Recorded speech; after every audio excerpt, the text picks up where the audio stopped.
So this video is about metaphorical Armageddon, and whether in metaphor Armageddon is real now. It's about alcohol. It's about bad times. It's about the goal of holding the vision, holding the line, and then I'm gonna finish with a prayer for all faiths. So Armageddon, I mentioned to a Muslim friend in Pakistan that I was going to talk about that, and for religious people that's a loaded term, I'm sure, which brings visions of two giant armies clashing at Mount Megiddo or the Valley of Megiddo. And it seems that humans are pretty determined to make as much of the prophecies that they know come to pass. And that's become personal to me, as I believe that possibly two different religions have chosen to assign me a role, and conveniently they've got a good guy in line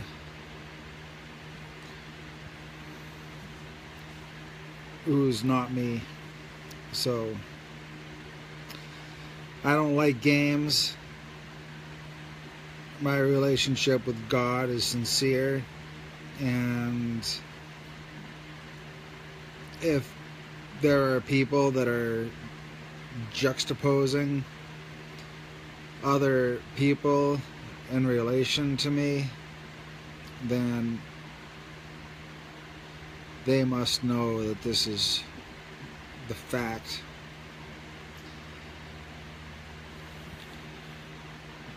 Armageddon, the battle of good and evil. And it's like if you said that the sun's in the sky or the moon's in the sky, and you were talking to someone online and they said the opposite, and you were arguing. You know where I'm going with this, right? It depends where you are. And Dan Brown's book Angels and Demons made this point good, and when I talked to him and taught him, I think I made it better, but who's to say? But basically,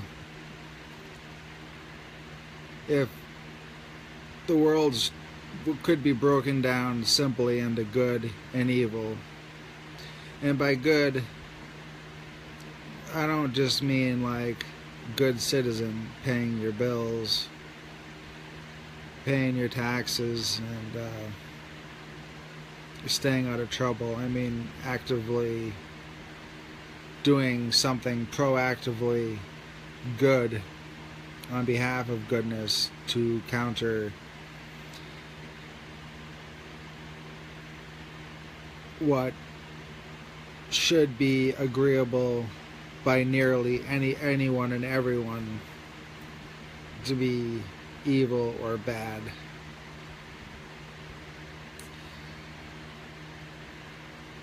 And when I get to bad times and alcohol, I'll be able to give you better examples of why I chose that word and why I see that spiritually it does seem that people are, and if you don't choose a side, then one side will choose you. And I believe that is going to become apparent for everyone, and everyone's going to find themselves choosing sides, not just in good and evil, but in the more convoluted concept of angels and demons, where it just depends on what side you're on, you know? Like if you're cheering for, this is the example I used with Dan, if you're cheering for a team and your team is losing and you're praying that your team wins, and your team wins, well, you know, you can watch your favorite player do a touchdown and, you know, point to the sky and thank God for his touchdown. But the other team, maybe they were praying too for victory and they lost. So that that kind of enters into the realm of wants, and our prayers to God should probably be focused more on primarily on the needs. Once, if ever, the basic needs of all people in your region or country, for starters, have their needs met, then I can understand praying for things that you want.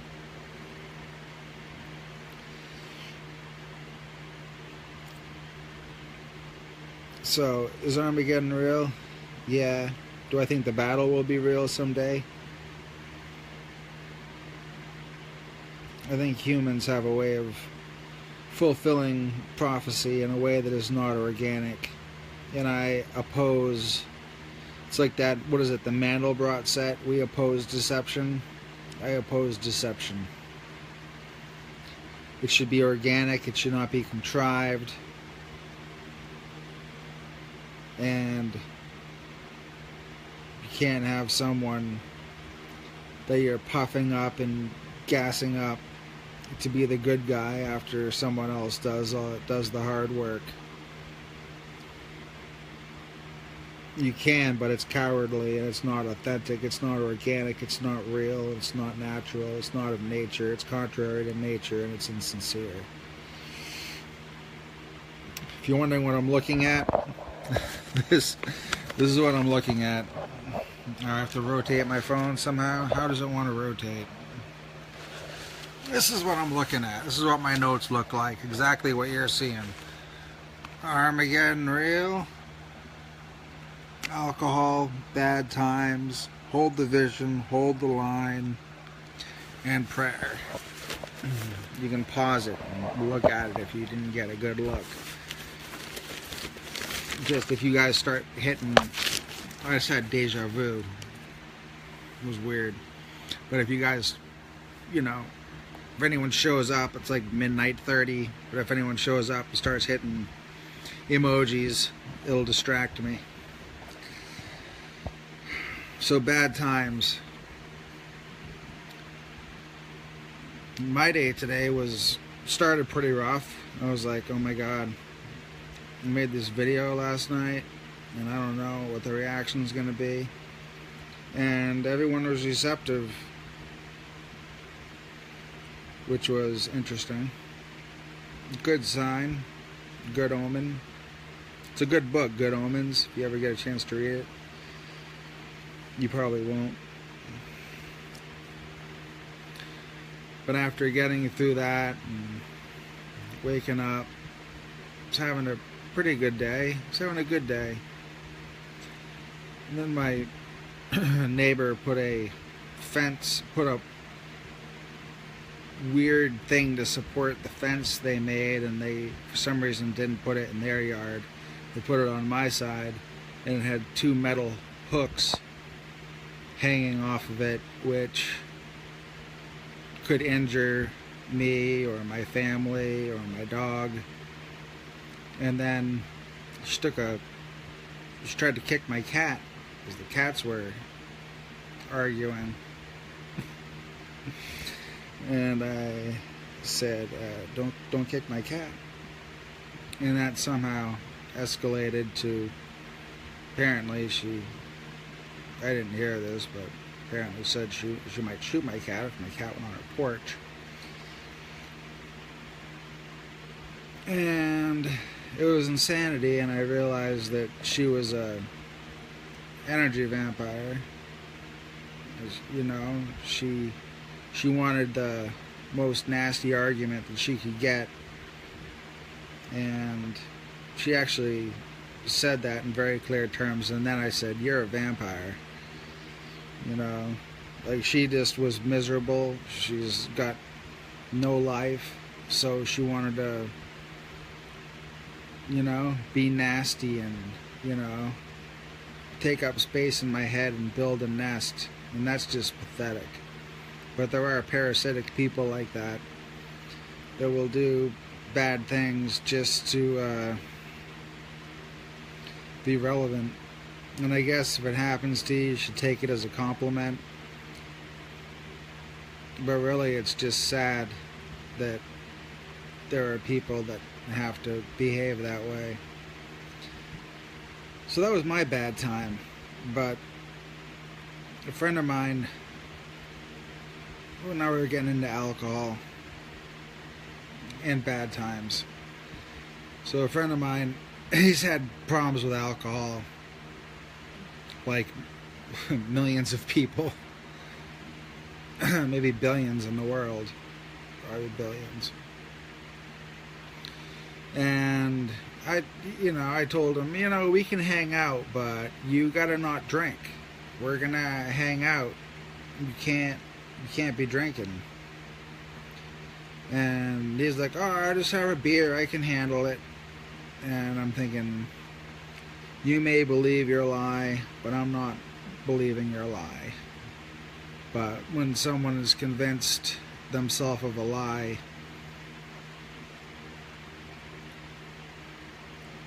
especially if they're in the middle of drinking, you're not going to make much headway convincing them otherwise. So 2 days ago, he was drinking and gave some pork chops to the homeless, and that causes the homeless to congregate near his home, and his woman didn't appreciate that, and she bit him on the face.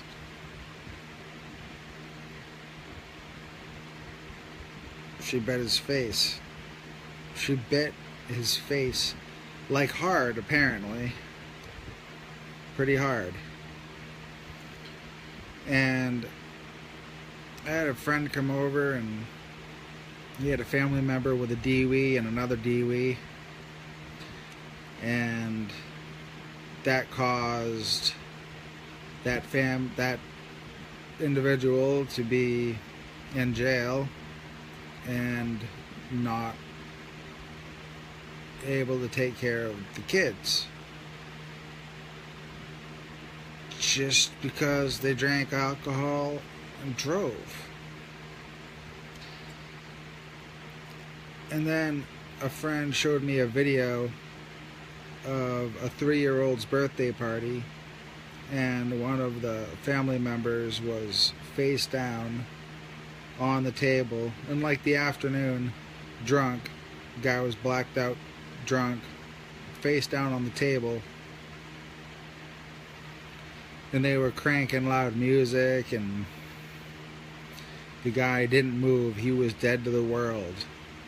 And I think that most people would see the humor in it, because I'm sure it was funny, but the sadness of what I was seeing was what stuck with me. The guy was at a 3-year-old's birthday party, and he was face down. He was sitting on the couch, just bent over, face on the coffee table, in the middle of the birthday party. So in 2 days, I had a friend get bit on his face by his drunk girlfriend hard, and she ended up getting removed from the house. Another friend who's family member got 2 DWIs and was in jail, and that screwed up the family because they had kids. And then I see a video of, and apparently this guy does this at every family gathering. He drinks and passes out. So you had a guy face down, sitting on the couch, face down on the coffee table, dead to the world at a 3-year-old's birthday party. But it's a regular occurrence. They played loud music, they had fun, you know. I mean, they made the best of a bad situation. But this is a problem. It is such a problem. And like I said earlier, you know, I take pain medication for a broken back. That's primarily why I don't drink. But if I drink, I want to drink enough to feel like I drank. I just do so very, very rarely. But with the epidemic of heroin overdoses that we've seen, you know, these drugs being smuggled in from the cartels, you know, like they call it an opioid problem because they don't want to straight up say the drug cartels are smuggling in enormous amounts of heroin, cocaine, you know, marijuana, obviously.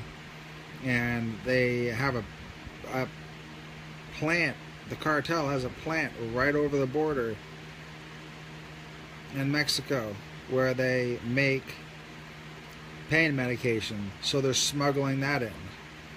We had a seizure, I think, in Texas of enough fentanyl to kill 400 million people or 40 million people, or even if it was just 4 million people. That's a lot of fentanyl. And they apparently mixed that in with the heroin.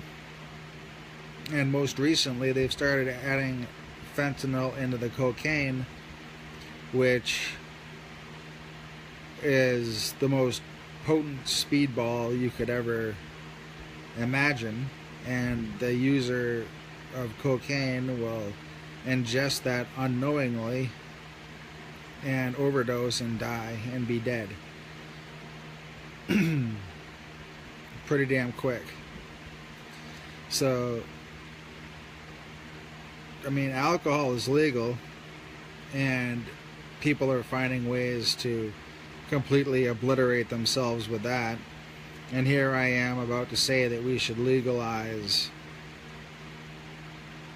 hard drugs, which, you know, I've heard this conversation and topic for years, but people are like straight up dying, you know. And when it was the heroin, nobody cared, you know, because, oh, the junkies, they made the choice to do what they do. But with cocaine, that's like the rich man's drug. So, you know, Wall Street and Washington and you know, the nightclubs, you know, Miami Beach and Daytona, Florida, and every place that people go for spring break, and, you know, they want to live it up. And Hollywood too, you know, they like their cocaine in Hollywood. Everyone knows that. And now the cartels are throwing fentanyl in it. So, you know, guy calls his dealer and gets himself some cocaine, and they laced it with fentanyl, whether it was deliberate or not, you know, a hot shot, a hot batch or not, and the guy's dead, you know.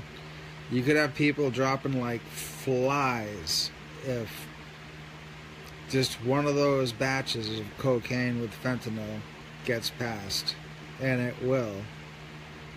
And it does all the time. It's just usually given deliberately. You know, if you use heroin or something like that, hard drugs, like, you die and it's just an overdose. Like, doesn't matter what you took. So it's like the most dangerous thing in the world, because people can just kill you. And it happens. And like I just said, it's going to happen a lot more. You know, the occasional user, you know, once a month they like to party, go out with the girls, you know, do a little snow. Well, that snow, courtesy of the Mexican cartels, is loaded with fentanyl. And it's genocide. And that night, 4,000 people die. The next night, 5,000 more. 20,000 more, let's say. So on Monday, what does the news say? I don't say nothing, right? Could have already happened 5 times. The media would never tell you, because then you'd panic, you know? It would be a weird panic too, wouldn't it? Like, where are you gonna riot? You know? You're gonna go riot at the border? Go ahead, the National Guard's down there. I was looking at the speaking of Armageddon, there's this page I'm part of. It's like end of days. I like to call it beginning of days because I'm an optimist and I don't like drama. And why not look at it as the beginning of days? You know, the golden age, things get better. But it was about the they mentioned the border, and they said, oh, Mexicans are gonna kick the crap out of the South. And I was like, oh really? We have our National Guard down there, and I don't know if you're aware, but the United States has the most amazing military in the history of the world, recorded history. The Vedas would say there have been others that were pretty amazing. But they were saying that that Mexico was going to invade the South and obliterate the South.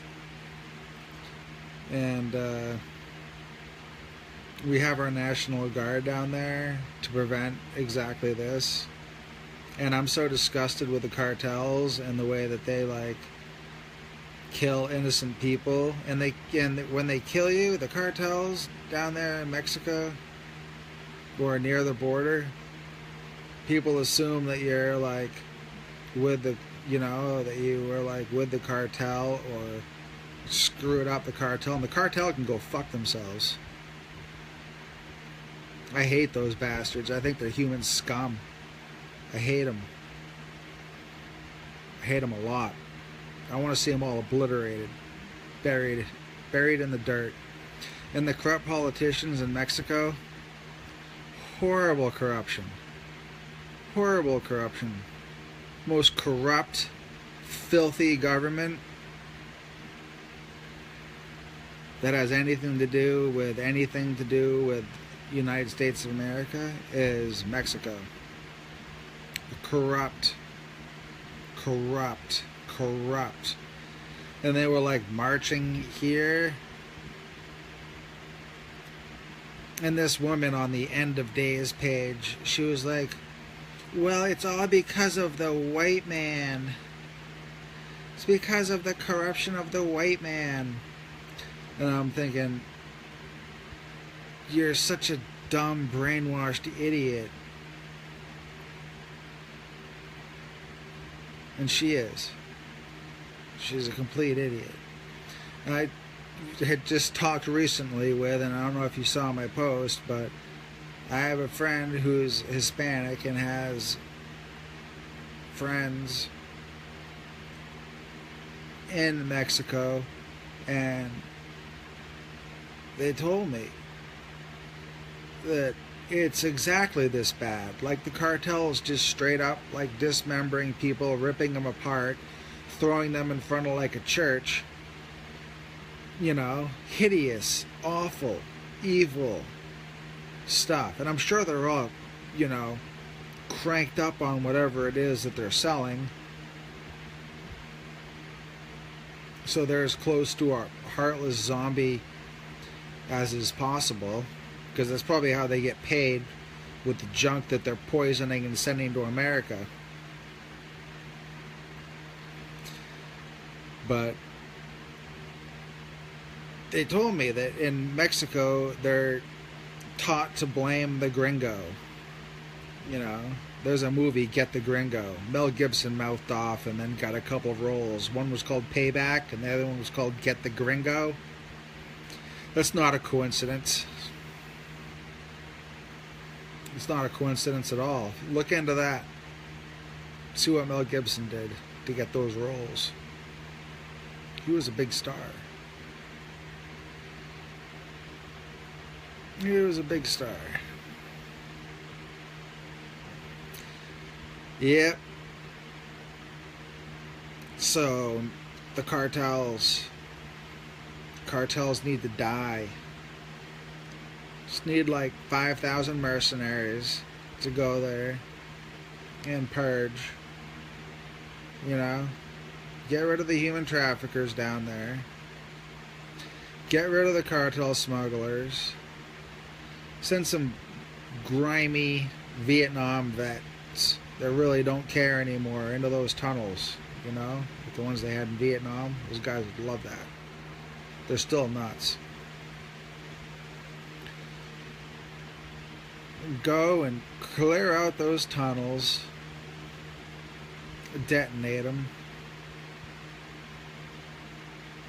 and then, I mean, there's no Second Amendment in Mexico, so the entire population is at the mercy of their corrupt, disgusting, disgraceful government, which is in cahoots with the cartels, which are shipping poisoned products into the United States. Bad times. This is what I'm describing here, is the bad times of what's going on. And these are just little pieces of the bad times. You guys are like probably thinking, oh, war with Russia.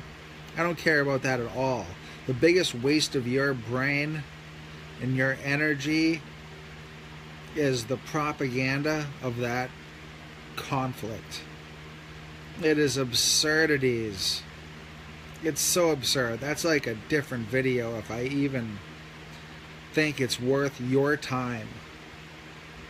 I don't think it's worth your time. It's the biggest distraction there ever was. It's total theater. But if I was Trump, I would do the same thing, because the media was ripping him apart to force him to go into that war. They didn't let him sleep. They were on him constantly. You know, they played dirty pool. They're some nasty bastards. So I wouldn't worry about I wouldn't worry about that. But let's say that the idiot zombie army marches unarmed up through Mexico, and they don't think they're gonna get mowed down. Like, they're invading a country that has positioned its National Guard at the border. So either way, there's going to be conflict there. Whether it's armed, unarmed, there's going to be conflict there. So when that happens, then what are the 40 million illegal immigrants? 39 million from South America. 1.5 million from Arab nations who overstayed their visas.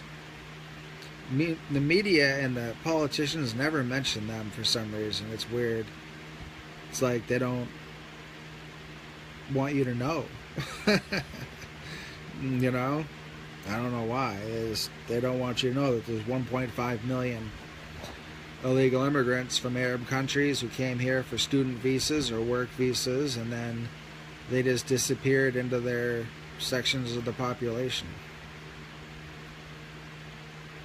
No problem. It's not like we've been at war with those countries for 18 years or longer.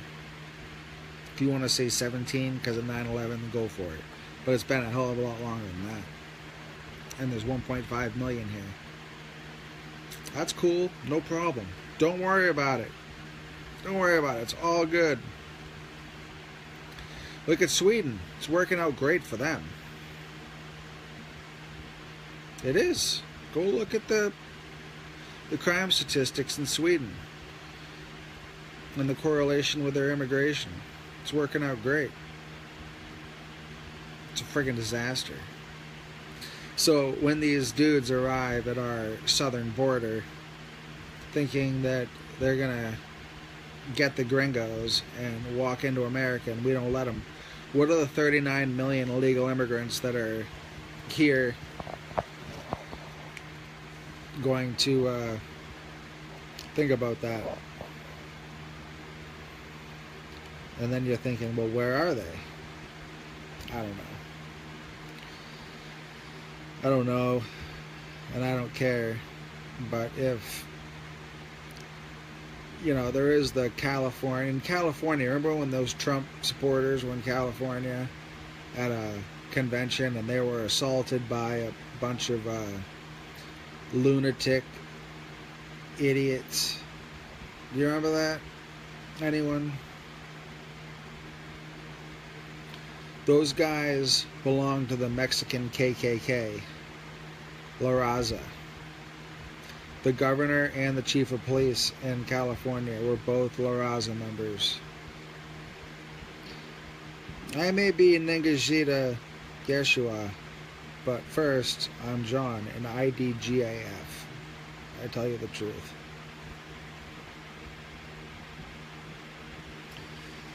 So, they allowed for those people to be, for those Trump supporters to be assaulted, and then the governor, I think, said it was Trump's fault for even going there. So when I half hope that California falls into the ocean and then they have an earthquake at that minute, I'm pretty seriously considering it. That's what that means.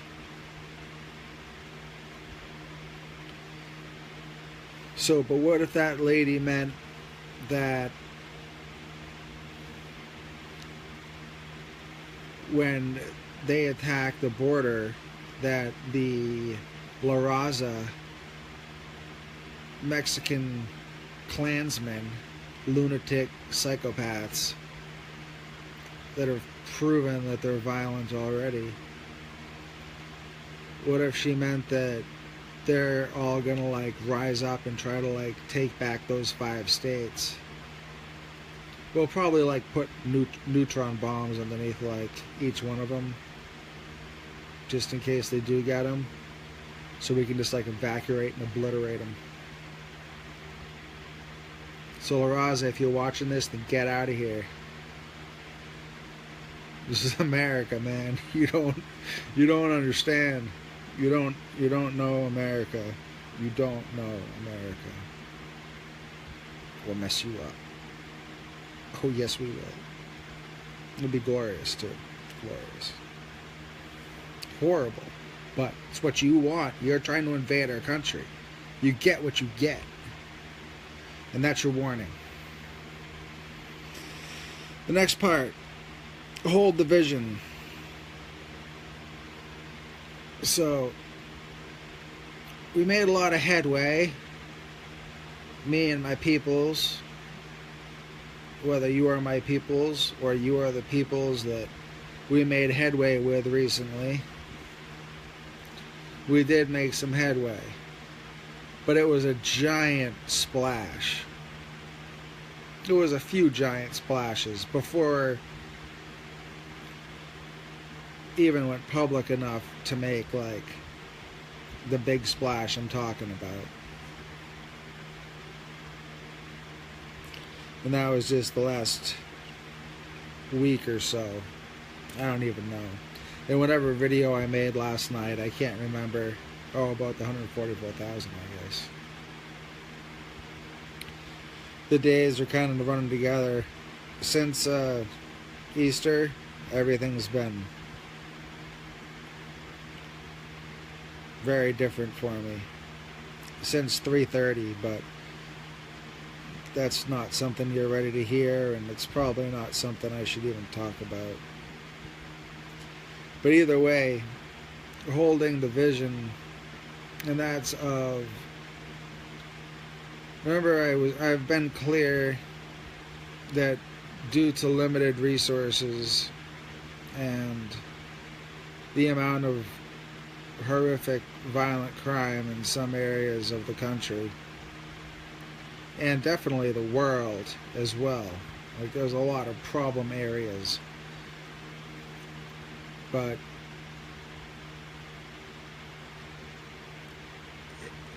if we try to handle these problems, or these wars are just distractions,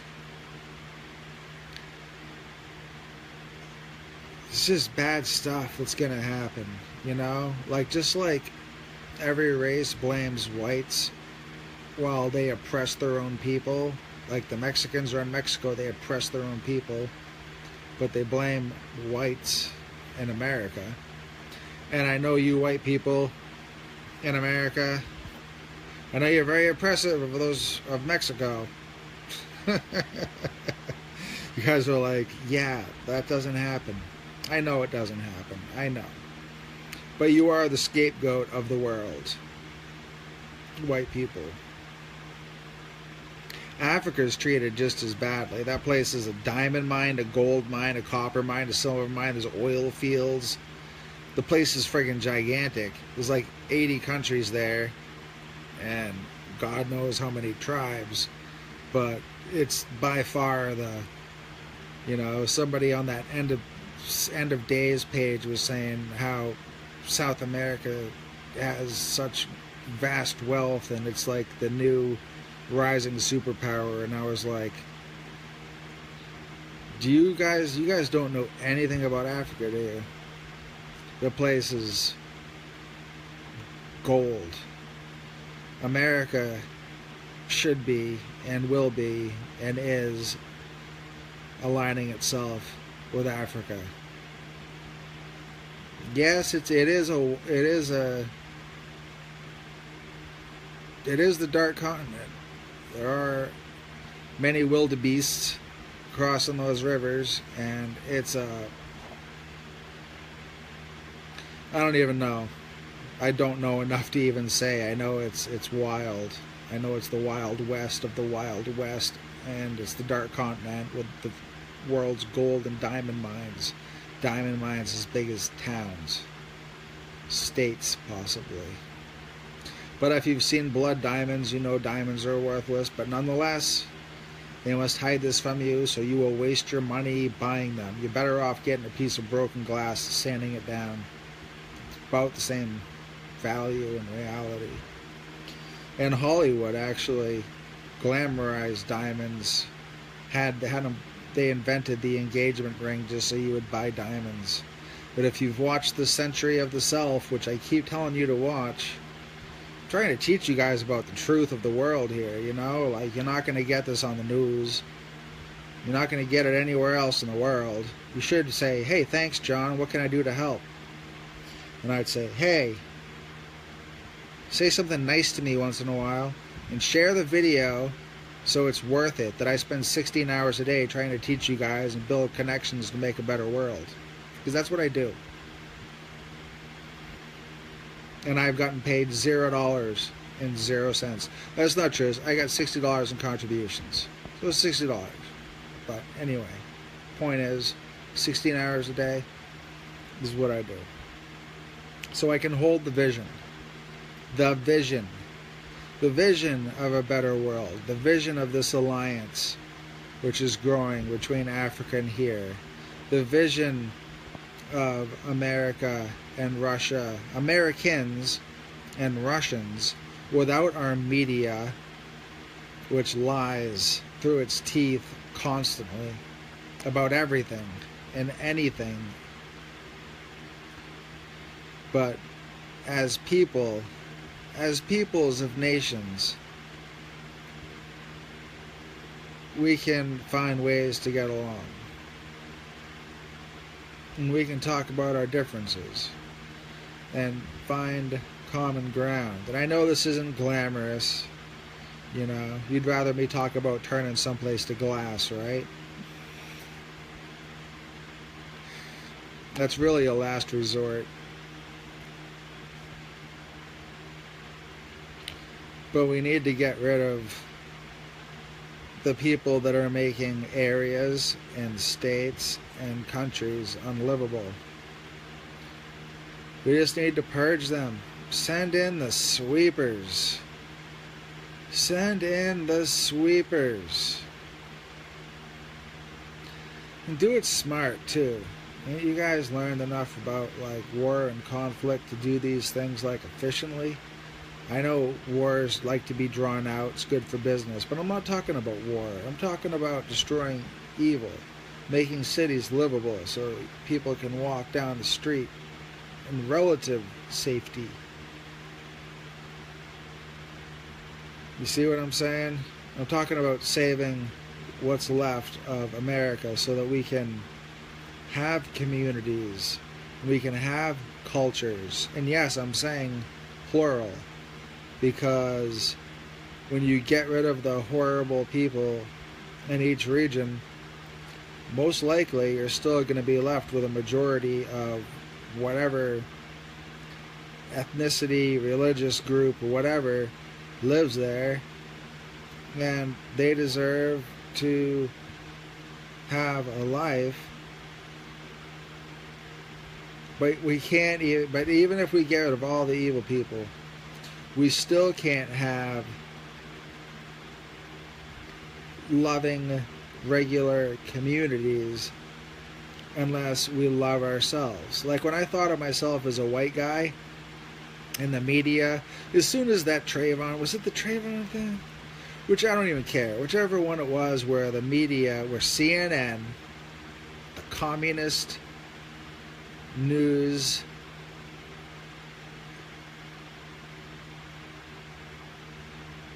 neurotics, as soon as they panned over to the Black Panthers, the new Black Panthers, I knew, soon as, you know, because they control everything, the news, they know where they're going to point a camera a week before they point it. It's all staged, all of it. As soon as they scrolled over, I was like, oh my God, they just put the new Black Panthers in the national spotlight. And I knew that everything was going to go downhill there. And it did. And every time a thug died, you know, Obama sent in a representative to the funeral of the criminal. And every time a cop died, he sent nobody. And if you find the comment, or if you're interested, I had a great conversation with one of my friends in Africa today about race and about this topic. And we're both very honest, and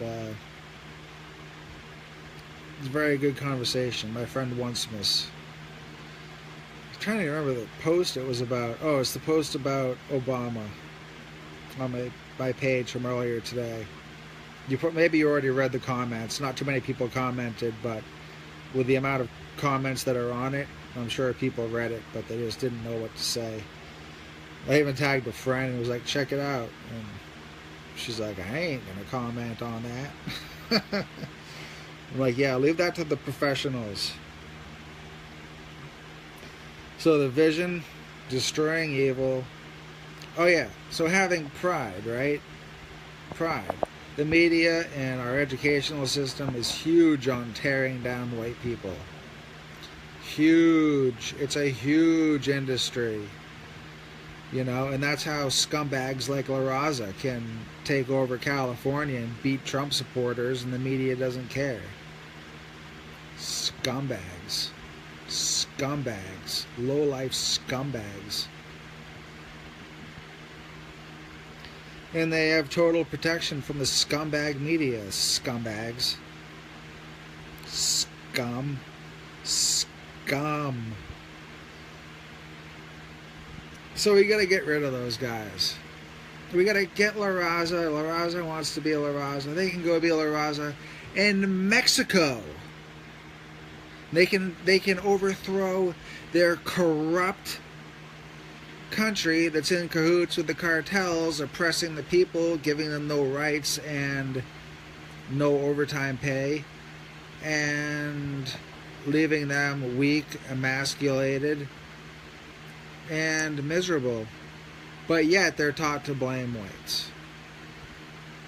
So this is why us whites need to stop thinking of ourselves as whites. I mean, depending on the light, I'm all kinds of different colors. Depending on the altitude too, maybe. Or the depth, you never know. But I'm Irish Welsh. Gaelic Irish. Welsh Dragon. That's me. So I don't know about you guys, but being white, like, we're not white, you know. I'm whiter than just about anyone. And I'm like red, you know, with like blue and green eyes that change colors. Because I'm a dragon. And this is what happens. The world gets messed up enough that you get a dragon. But it's good. Because we're going to destroy evil. We're going to bury them deep in the ground. So that their blood can nourish the earth. And the insects stop dying. And they can be purified through the dirt like they're supposed to be. And the water reserves will be replenished. And that, my friends, is nature. I know, you thought it was that nature is taking sewage and running it through filters and then getting it through your tap water with lead poisoning like you have in Flint, Michigan, and I forget the other place. Liberal cities, you know, that they run into the ground with Nazi-esque gun control measures while gangs shoot it up with each other like it's sport teams every night, at least in Chicago, which is probably one of the worst states in America. But this is the reality. We got to destroy the evil. We got to bury them about 20 feet deep, about 1/8 of a mile from the water reservoirs. And then we have to get back to our roots. Not as white, black, and, you know, whatever other labels and colors you check on boxes, you know. But your roots, your ancestors, you know, the religion of your ancestors. Get to know your roots. This is where the healing is going to happen. There's no other way to get there than what I'm telling you. I'm not talking about your religion.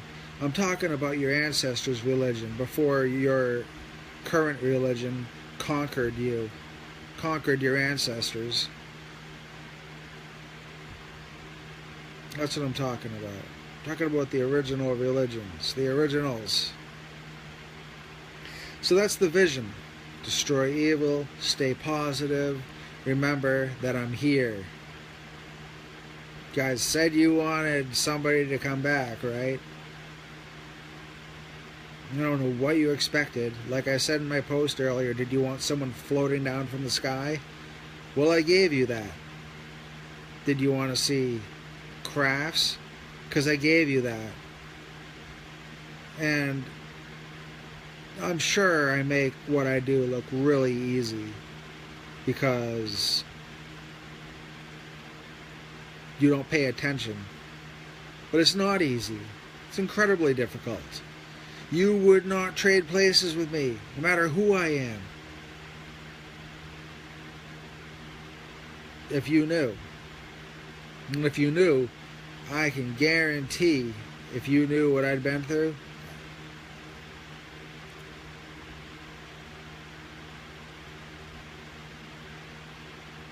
I can't even imagine what you'd think. But when I say, could you hit the share button so your friends can learn as well? I think you would do that.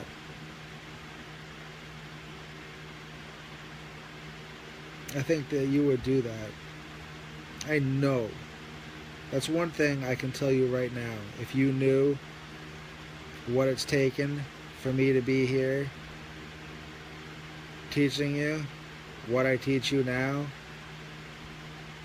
you would hit share so your friends can learn. Because you guys believe me. I know you do. You can tell by how I talk and what I've shown you over the years. And the fact that nobody's pretending I haven't proven everything I say to be true 10 times over on my page. Hold the line. So hold the vision.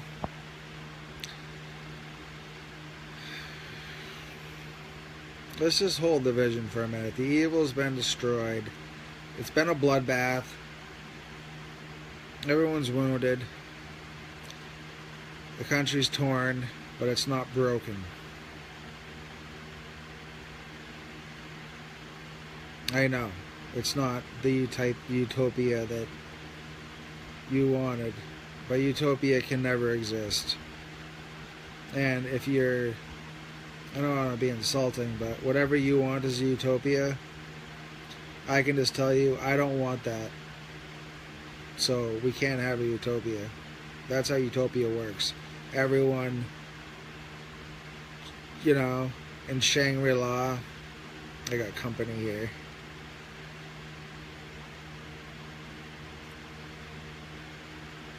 Yes, I do.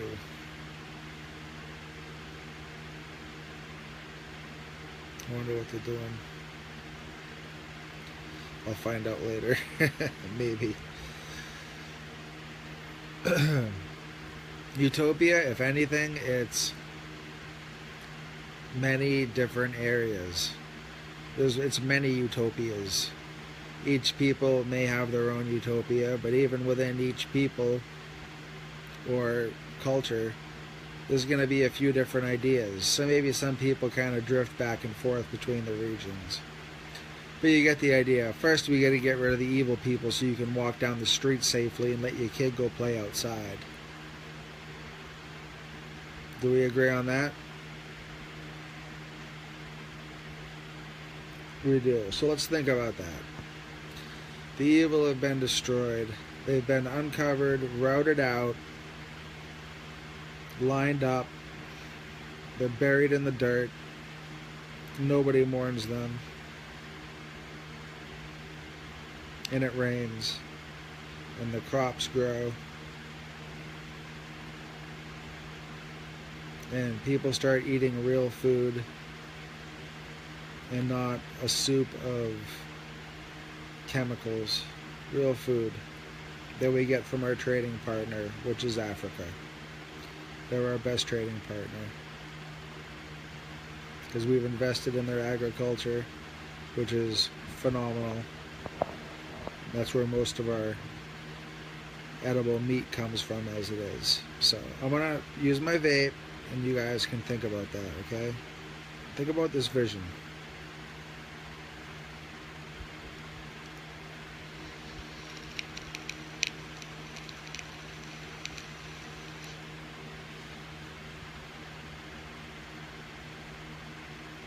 You're thinking that destroying the evil people and burying them is a strange vision of goodness.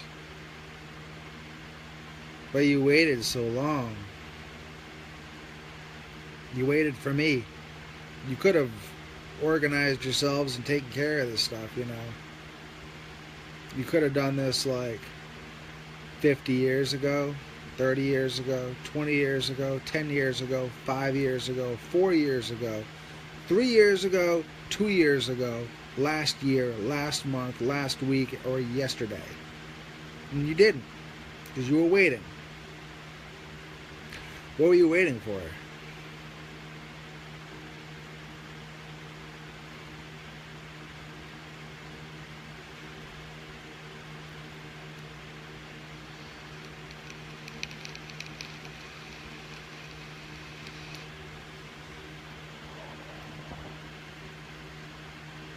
You get the picture. So the next part is hold the line. This is interesting. Maybe I can bring it to a lighter note. So holding the line in my parlance has come to mean holding the vision, but holding the line, standing firm in your position. And maybe that's why everyone's so stern lately, and I'm thinking maybe they're distracted by war, but maybe they're really holding the line. I mean, what it means in terms of broken toys in the astral realm is not something I want to get into all that much, because it's very advanced spirituality that I don't really want people getting involved in. But I found out today that I don't like naming names, but a group on a spiritual group that's been around for a while is holding an event to deal with the astral, to deal with some of the stuff that I've already taken care of to a greater extent than they may know. I've already taken care of it with great personal sacrifice and pain on Easter. Not just on Easter, but that's another story. But in their event, they use the words, hold the line. So I know, and I knew before, when I just read the description, I was like, yeah. It's like, you know, when they mention me on the news in like a roundabout way, you know, like nobody knows how to like talk about me directly, but they find clever ways to show that they know. 2 Saturday nights in a row they did that. But I find it amusing. But this group used the words hold the line, and we're talking about, and oh yeah, so I looked, and I don't want to be rude here, so let me think. Like, I am, like, this is, you know, like, I'm not a name brand guy. I present you straight up facts and information as accurately as I can, but, and I apologize for not being more dynamic and having like a fancy smart board behind me or something entertaining, or be doing, you know, speaking in a cool accent and jumping around like I drank too much caffeine. I know people like that stuff. But a lot of the people that are involved in that event, which I think they should have run by me first, personally. But a lot of the people that were involved in the event, they should have run it by me first, especially since they said hold the line. And I appreciate the assistance. I appreciate the thought.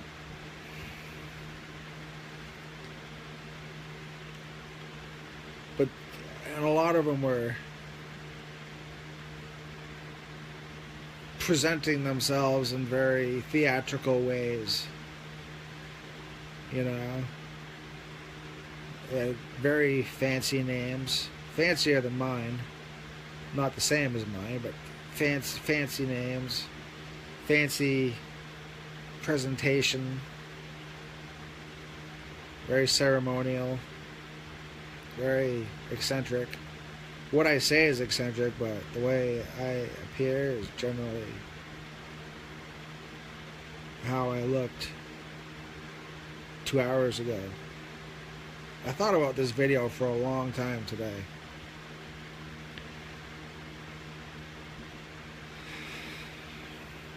So that brings us to the prayer.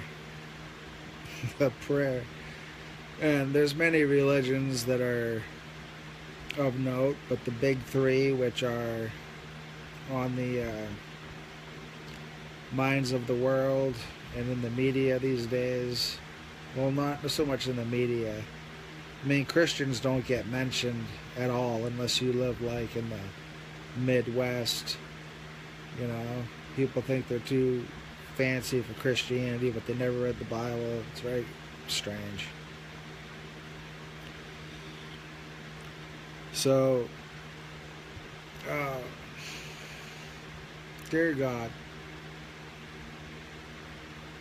there's a tremendous amount of suffering and struggle in the world, and there's so much hope behind it and on the other side of it, and sometimes in front of it, and sometimes things are just good. But all the peoples of the world are struggling, some to gain power, some to maintain power, and some to just deny others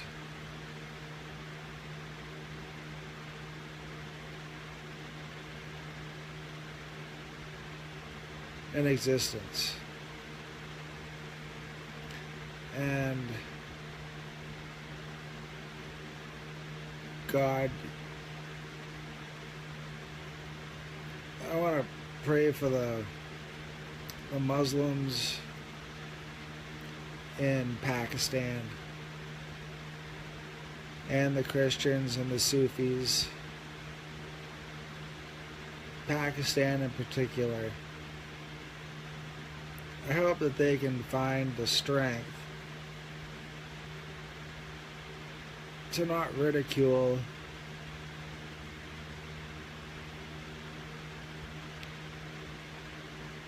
a message and a messenger which is trying to make things better for them. And I hope that they listen to their women. Women are very important, and men must protect women. It is our sacred duty.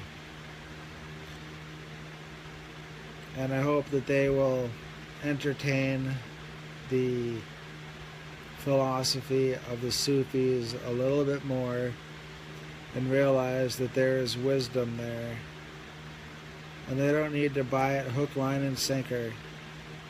But there is a benefit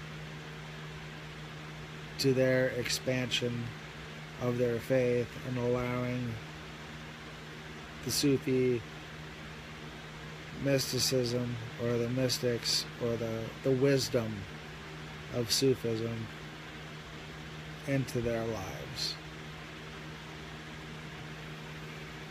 And if they read their Quran the proper way that it was intended, they'll see that they have everything in common with the Christians, and they'll see the Christians as allies.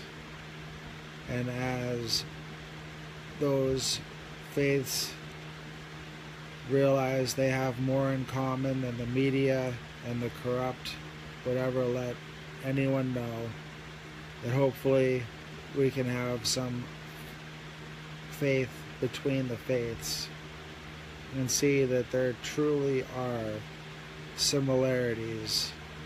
And the more heinous verses of all religions, which all religions shy away from, particularly in, well, I know I was raised as a Christian, and I know there are verses that Christians shy away from. Say, oh, that's not us. And God,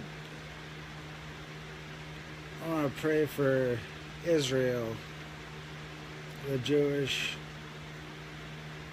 men and women and children in Israel. It's a very complicated world, extremely complicated, which is why I've made 30 hours of videos and just barely scratched the surface of the surface.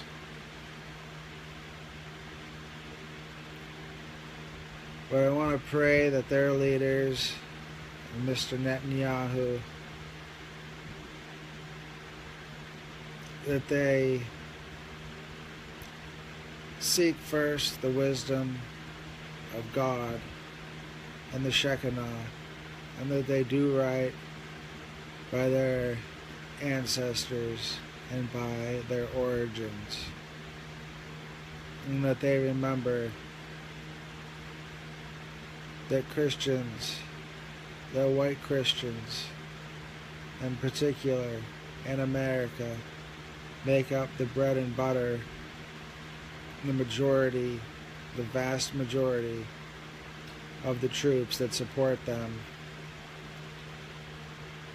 in their wars overseas, and that the respect between Israel and America and white America, Christian America, who comprises the armed forces, is shown that respect by Israel, and that our white Americans and our Americans in general, of all faiths, colors, who take exception to other religions and regions such as Israel, try to put themselves in their shoes, as I did when I watched them being under siege for a few days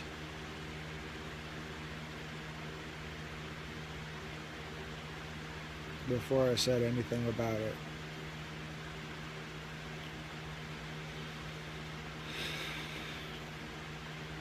And God, our Christians in America and throughout the world,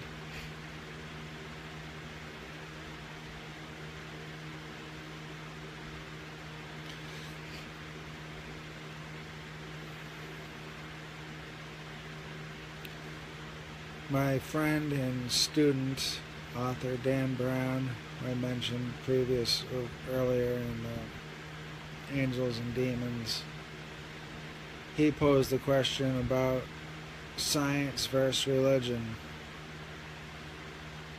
and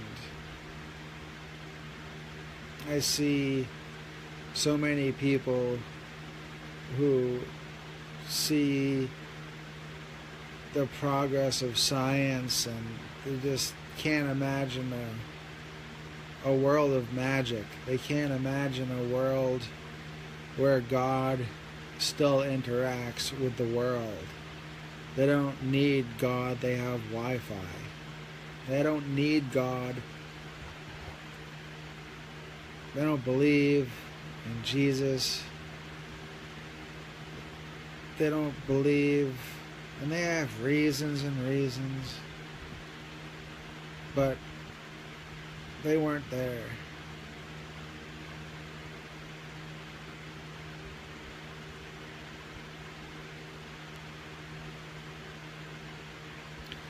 And God, I want to pray for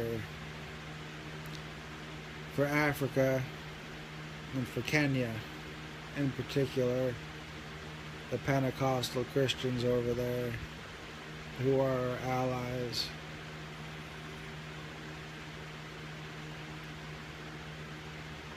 And for peace in that region, and peace in the hearts and minds, because everyone of faith must know that there are forces and people and circumstances beyond their control, and peace in the world is really peace in their own world. And for me, I've found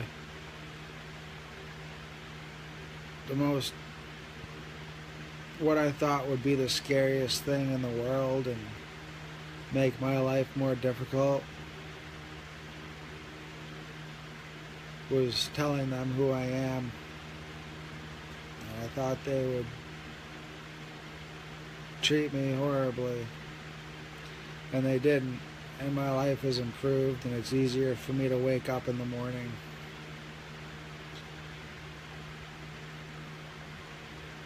And all it took, besides all it took, was everything that I had. which is fine. But it took speaking the truth for a long time. A lot of truth. Beautiful truths, ugly truths, mean truths, truths people didn't want to know, and truths that they do want to know. And I hope that they can find peace within themselves by speaking the truth and doing what they believe to be right. And I'm going to end the prayer right there and just add that I don't care about being popular.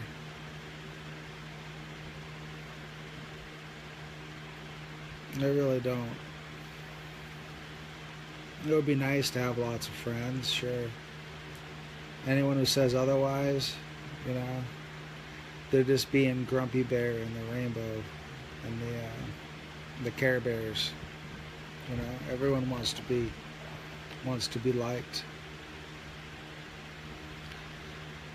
And I need to remember that that includes everyone that I'm reaching and talking to, from world leaders to the people who are too shy to say anything. You're wondering if I'm praying? I talk out loud and pray sometimes. And someone will be like, "What'd you say?" And I'm like, "Nothing." They're like, "What? What are you doing?" I was talking to God. Anyway, now that I've gone to that mindset, that's pretty much all she wrote. So we covered Armageddon, alcohol. I'll say one more thing about alcohol. It's called demon alcohol, but if you think about the zombie drug, those people that are like doing bath salts and turning into zombies and attacking people, they weren't really turned into zombies, were they? It wasn't like the spirit of the bath salts. It was just that the bath salts apparently deactivated part of their brain that told them not to eat people. Or it's super, you know. Why don't we have any information on that? That should have been studied. But the media, you think they're going to tell you anything? No, I'm not going to tell you why people go start eating people or what the hell flakka does to the brain. Media is the devil. And even that's giving them too much credit. But alcohol is a depressant, and it's a, you know, when a woman thinks about something or is doing something, little parts of her brain light up all over. She uses like her whole brain, like all of whatever women do, you know. You know, they use every part of their brain basically when they're thinking and doing things.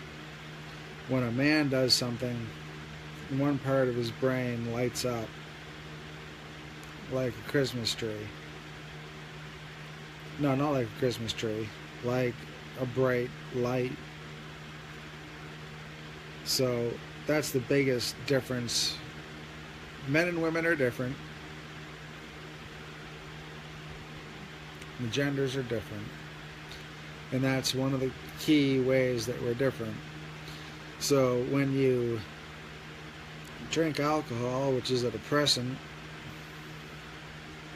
it's got a lot of sugar and carbs, so at first it might make you stimulated, you're having fun, and then you have that one more sip or that one more drink, and it could happen pretty quick, and then it's turning into a depressant. It's shutting down parts of your brain, and you can't control which parts of your brain it's shutting down, so you make bad decisions, maybe.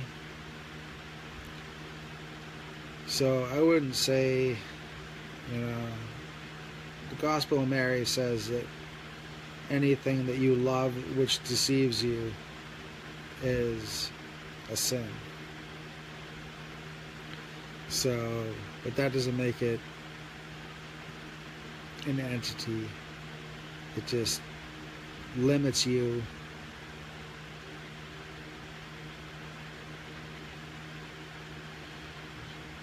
to where people are biting each other's faces,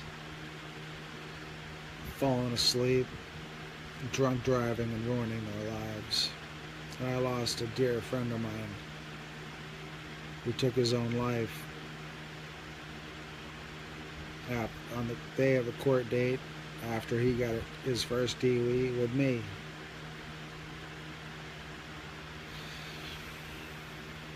And it took me a long time to get over it, but he's the reason I stopped drinking. I had to do something. That was 16 years ago, 17 years ago. Yeah. Yeah, it was 18 years ago. You know, and I still drank on and off for a while, but he always seems to pop into my head. And it's just, it's bad enough that we're like, oh, who cares, you know, junkies are dying. You know, like those are people that probably, you know, sad. And it's bad enough that they're putting fentanyl in the cocaine to kill people. That's bad. But isn't it worse that you can, like, count on it that you have friends that are chronic alcoholics and they're just nullifying themselves? I use that phrase. They're nullifying themselves. They're just making themselves null and void. They're just trying to escape the world. And how did we create a world that people want to escape so badly?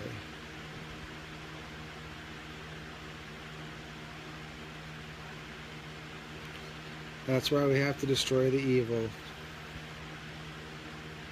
for starters.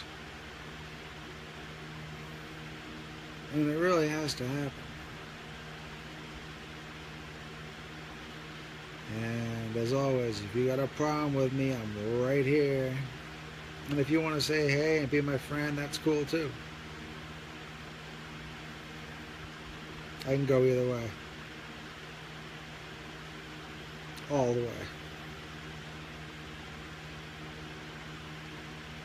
Thanks for joining me.